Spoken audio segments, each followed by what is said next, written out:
সকাল 11টা বাজে। শহরের সবচেয়ে বড় ব্যাংকে একজন সাধারণ পোশাক পরা বৃদ্ধ ব্যক্তি, যার হাতে একটা পুরনো খাম ছিল, ভিতরে প্রবেশ করেন। তিনি ব্যাংকে ঢুকতেই ভিতরে উপস্থিত সব গ্রাহক এবং ব্যাংক কর্মচারীরা তাকে অদ্ভুত দৃষ্টিতে দেখতে শুরু করেন। এই বৃদ্ধ ব্যক্তির নাম ছিল রামপ্রসাদজি। রামপ্রসাদজির এক হাতে লাঠি ছিল এবং অন্য হাতেই সেই পুরনো খাম। তিনি ধীরে ধীরে গ্রাহকদের জন্য তৈরি কাউন্টারের দিকে এগিয়ে যান।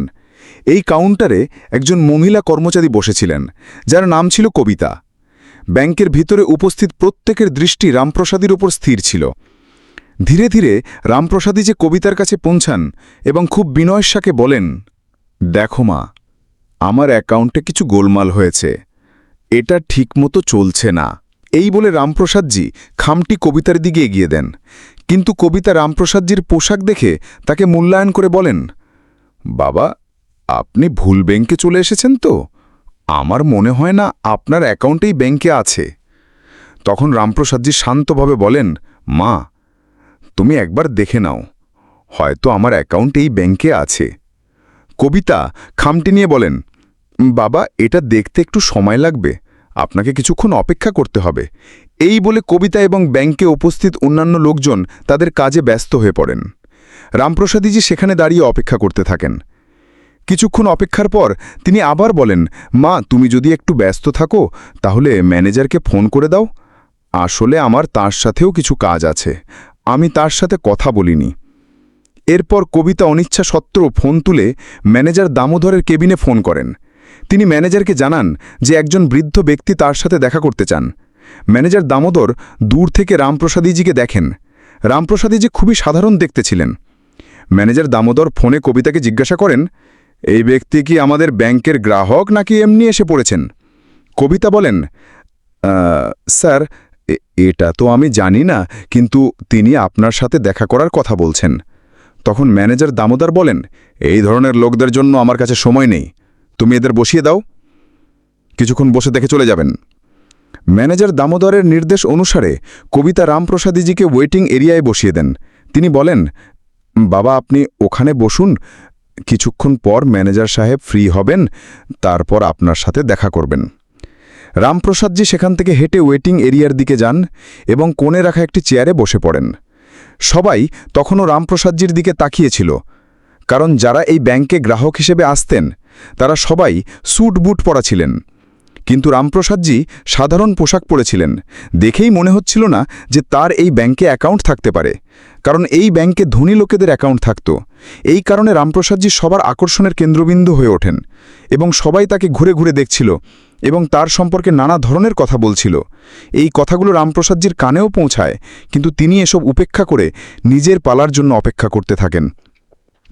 তিনি ভাবেন, কিছুক্ষণ পর ম্যানেজার আসবেন, আমি তার সাথে কথা বলে নেব। ব্যাংকের ভিতরে আরেকজন ব্যক্তি ছিলেন যিনি ছোট পদে কাজ করতেন। তার নাম ছিল মোহন। মোহন তখন বাইরে গিয়েছিলেন। তিনি ব্যাংকে ফিরে এসে দেখেন একজন বৃদ্ধ ব্যক্তি ওয়েটিং এরিয়ায় বসে আছেন, যার দিকে সবাই তাকিয়ে আছে এবং তার সম্পর্কে নানা কথা বলছে। কেউ তাকে ভিখারি বলছে, কেউ বলছে এই ব্যাংকে তার অ্যাকাউন্ট থাকার কথা নয়, সেখানে কিভাবে এলো, এই ধরনের লোকদের কেন বসিয়ে রাখা হয়েছে, এই ধরনের কথা চলছিল।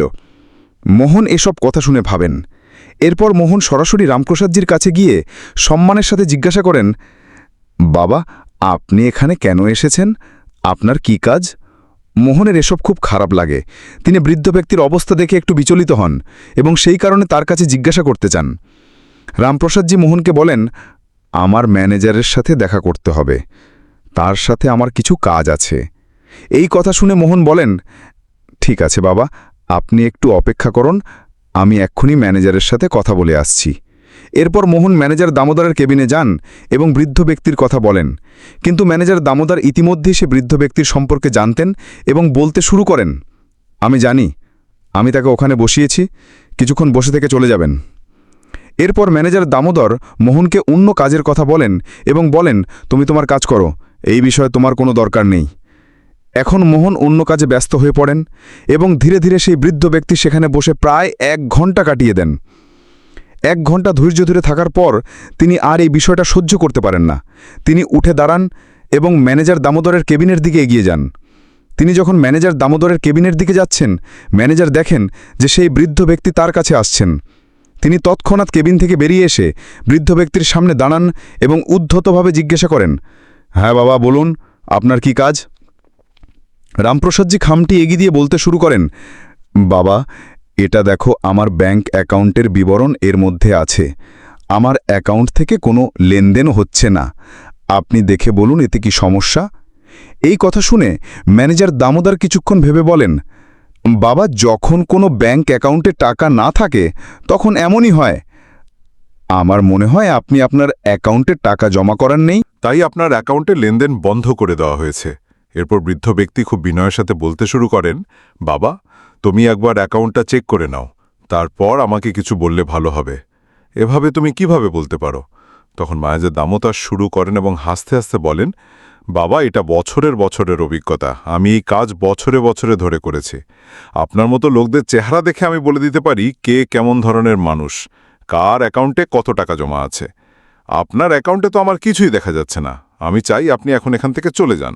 সব গ্রাহক আপনার দিকে তাকিয়ে আছেন। ব্যাংকের ভিতরে আলাদা পরিবেশ তৈরি হচ্ছে। এরপর রামপ্রসাদজি সেই খামটি তার টেবিলে রেখে বলেন, ঠিক আছে বাবা, আমি চলে যাচ্ছি, কিন্তু এই খামে যা বিবরণ লেখা আছে তা একবার দেখে নিও। এই বলে রামপ্রসাদজি সেখান থেকে চলে যাওয়ার জন্য উদ্যত হন এবং যাওয়ার সময় দরজায় পৌঁছে হঠাৎ ফিরে বলেন, বাবা, এসব করার জন্য তোমাকে খুব খারাপ পরিণতি ভোগ করতে হবে।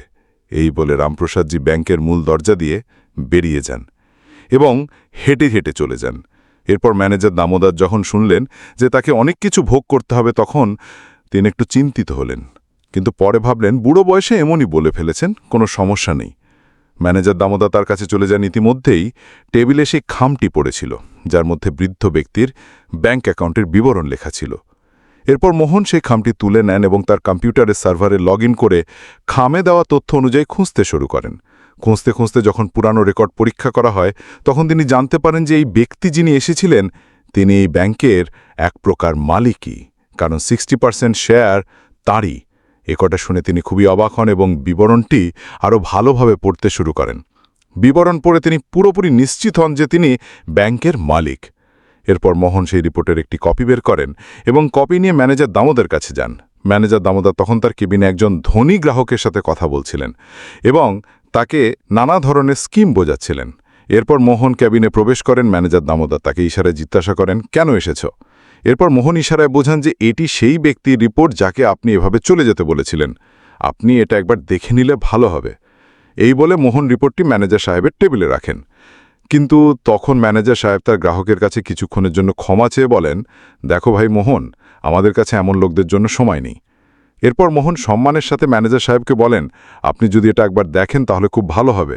কিন্তু ম্যানেজার দামোদর রিপোর্টটি সামনের দিকে ঠেলে দিয়ে বলেন, আমি এটা দেখতে চাই না, এমন গ্রাহকদের প্রতি আমার কোনো আগ্রহ নেই। এই বলে তিনি রিপোর্টটি মোহনের দিকে এগিয়ে দেন এবং মোহন সেই রিপোর্ট নিয়ে তার কাজে লেগে যান। ব্যাংকের ভেতরের পরিবেশ এখন শান্ত হয়ে গিয়েছিল। সবাই তাদের কাজে ব্যস্ত হয়ে পড়েন এবং ধীরে ধীরে সন্ধে হয়ে যায়। রামপ্রসাদজি পরের দিন একই সময় আবার আসেন যে সময় তিনি আগের দিন এসেছিলেন, কিন্তু এবার তার সাথে একজন স্যুট বুট পরা ব্যক্তি ছিলেন যার হাতে একটি ব্রিফকেস ছিল। ভিতরে ঢুকে তিনি সবার দৃষ্টি আকর্ষণ করেন। এরপর তিনি ম্যানেজার দামোদরকে তার কাছে আসার ইশারা করেন। ম্যানেজার ভয়ে ভয়ে তার কেবিন থেকে বেরিয়ে রামপ্রসাদজির সামনে দাঁড়ান।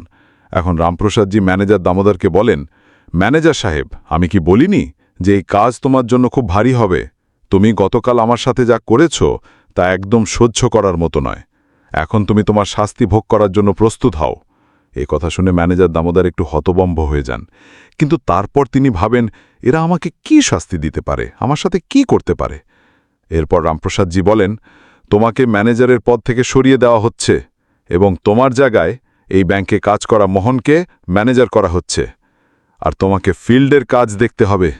এ কথা শুনে ম্যানেজার দামোদর হতবম্ব হয়ে যান এবং বলতে শুরু করেন, আপনি কে হন আমাকে এইভাবে সরিয়ে দেওয়ার?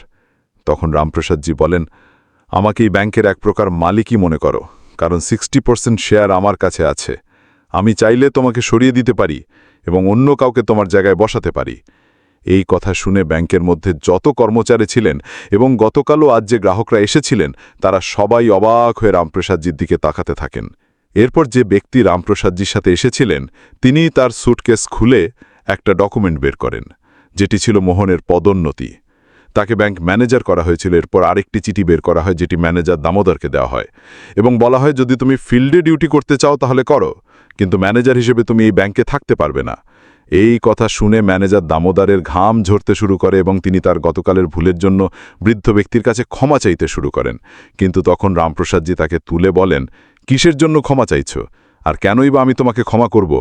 তুমি আমার সাথে যে আচরণ করেছ তা আমাদের ব্যাংকের নীতির বিরুদ্ধে। তুমি কি কখনো এই ব্যাংকের নীতি পড়নি? এখানে গরিব ধনী কোনো ভেদাভেদ করা হবে না, সবাইকে একই তুলাদণ্ডে বিচার করা হবে।